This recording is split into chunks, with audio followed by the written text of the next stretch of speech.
आज की पेंशन सभी पिछड़े वालों को, आज की पेंशन सभी पिछड़े वालों को। के पूर्व सैनिक पिछले 3,300 दिन पूरा होने पे जो लगातार हमारी मूवमेंट चल रही है, इस वर्तमान सरकार से इस 3,033 दिन के ऊपर आग्रह है कि आप जो है सैनिकों के उचित डिमांड को राजनीतिक मुद्दा न बना। किसी सरकार के साथ नहीं होते, सैनिक हमेशा देश के लिए होता है। और आज यहाँ पे बैठे हुए हैं 3,300 दिनों से, तो अपने देश के सैनिकों को, हकों के लिए, वीर नारियों के लिए, जिन्होंने अपने सुहाग को देश पे कुर्बान कर दिया। 3,300 दिन का लंबा अनशन, बहुत सारे पड़ाव आए, कुछ लोग अलग से बैठे, कुछ नए धरने लगे, कुछ पुराने धरने लगे।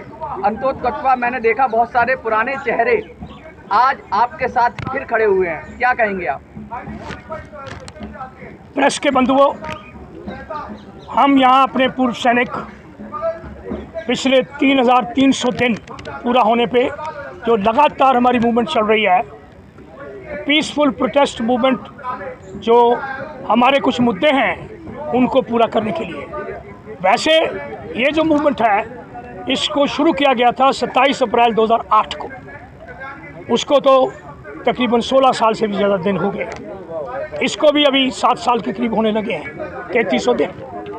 साथियों, ये सिर्फ हम सब इकट्ठे हुए हैं, इसमें ये नहीं कि कोई उतार चढ़ाव है। इसमें क्या होता है, कोई भी मूवमेंट है, वो मूवमेंट शुरू होती है, बढ़ती है, कुछ चीज़ें पूरी होती हैं, कुछ नहीं होती, कुछ समय तक आदमी जो है थोड़े से ठहर जाते हैं, फिर कुछ चालू रखते हैं, फिर आगे बढ़ते हैं, और फिर आखिर में अगर वो जारी रखा है, अगर उनका मुद्दा ठीक है, अगर वो सच्चा और सुच्चा है और देश प्रेम के लिए है, वो अपने देश को आगे बढ़ोतरी के लिए है, लोगों की बढ़ोतरी के लिए है, तो वो एक दिन जरूर पूरा होगा। कर्ण के पास तो कवच और कुंडल थे जिससे वो अपनी सुरक्षा करता था। जनरल सतवीर के पास क्या है कि हजारों लाखों आरोप लगे, लगातार आपके ऊपर वार पर वार होते रहे, और आप सब कुछ सहकर लगातार बैठे हुए, और जो वार करने वाले हैं वो गायब हैं। हमारी आवाज़ मेरे साथी, आवाज़ है, आवाज़ ही मेरे हमारा सच है सब फौजियों का, क्योंकि हमारे में कोई स्वार्थ नहीं था, ना है ना कभी होगा। ये बिल्कुल न स्वार्थी है। ये सिर्फ एम है कि जो देश की सरहदों को बचा के रखते हैं, देश लोगों, देश की सरकारों, उनके साथ इंसाफ करो। और वो जो सिपाही बड़े मान आन शान से देश के लिए कसम खाता है, जब वो रिटायर हो जाता है तो उसको उसी हालत में रखो ताकि वो फख्र करे कि मैं देश का सिपाही हूँ, सिपाही था, सिपाही रहूँगा। थोड़ा सा ब्रीफ करिए जो आप कहना चाह रहे थे कि आज के धरने के विषय में, और अब आगे क्या मांग है, क्योंकि बहुत सारी सरकारें तो ये कहा कि वो आरोपी दे दिया गया, सर कहते हैं लगातार कि दिया गया, लेकिन वो दिया नहीं दिया, उसको वो तो डिस्क्रिमिनेशन भेदभाव हुआ, तो वो सब क्या है, थोड़ा सा ब्रीफ कर दीजिए आप। देखिए, अभी जैसा जनरल साहब ने बताया है, हमारी कोई मांग नहीं है, ये हमारा हक है। हम सैनिकों ने जब ये आंदोलन शुरू किया था, हमने सारे चैनल क्रॉस किए। सबसे पहले हम राष्ट्रपति जी के पास गए, प्रधानमंत्री जी के पास गए, और जो जो दरवाजे खटखटाने थे वो खटखटाए।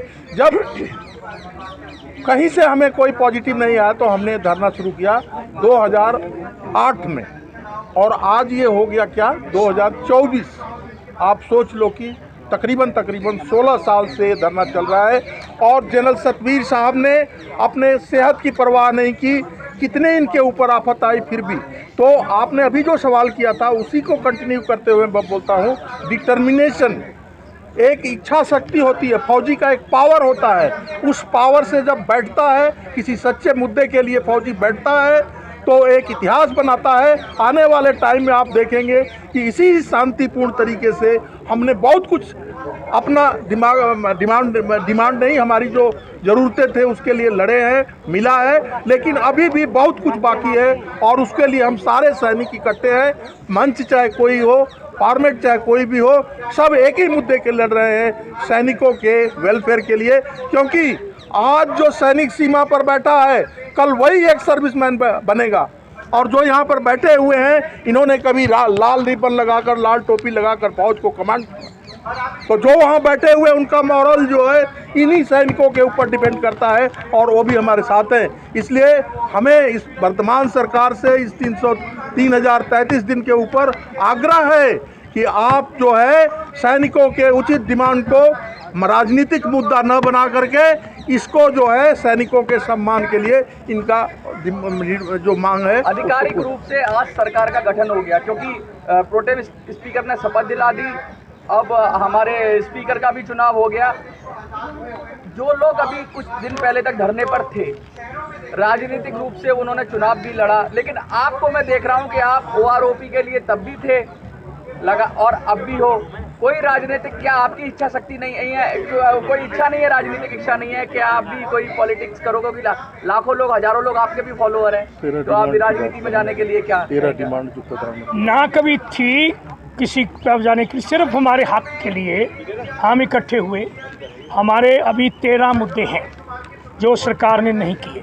सरकार से डिस्कशन होते रहे, सरकार मानती रही, लेकिन ग्राउंड पे लागू नहीं किए। जिसको थोड़े दिन पहले ही 5-6 दिन पहले हमने सरकार, प्रधानमंत्री जी को, रक्षा मंत्री जी को, तीनों चीफों को, सेक्रेटरी SW को चिट्ठी लिखी है। उसमें ये लिखा है कि वाई ये जो है अकाउंटेबिलिटी उनके ऊपर रखी है कि ये सारे मुद्दे आपने अभी तक रिजॉल्व क्यों नहीं किए। तो 13 हैं, जिसमें हमारे मुद्दे हैं 1 रैंक 1 पेंशन के। दूसरा मुद्दा है हमारा एक्स सर्विसमैन कमीशन, सभी का एक्स सर्विसमैन का कमीशन बना हुआ है, वुमेन कमीशन, माइनॉरिटी कमीशन, ब्ला ब्ला ब्ला, लेकिन एक्स सर्विसमैन कमीशन नहीं बना। हम इसकी डिमांड बहुत देर से कर रहे हैं। फिर है हमारा 60 साल तक हमारी जो ग्रुप D, C, B है, जवान JC ऑफिसर्स, उनको दूसरी नौकरी मिलनी चाहिए गवर्नमेंट के ऑर्डर के मुताबिक, जो कि अभी तक सरकार ने नहीं दी। वो अनाउंस कर देते हैं हम ये देंगे, स्टेट भी और सेंटर भी, लेकिन ग्राउंड पे उसका 1% से लेस उसको लागू किया है।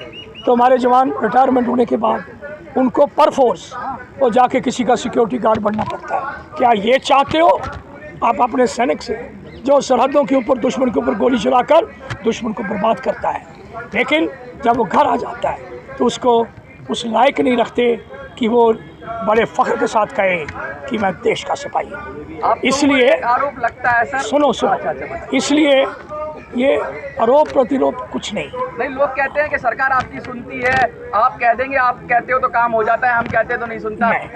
सरकार नहीं सुनती, जनरल सतवीर को ही बुलाती है, तो क्या ये आरोप, इसमें कितनी सच्चाई है कि सरकार आपकी बात सुनती है? ऐसा गलत है।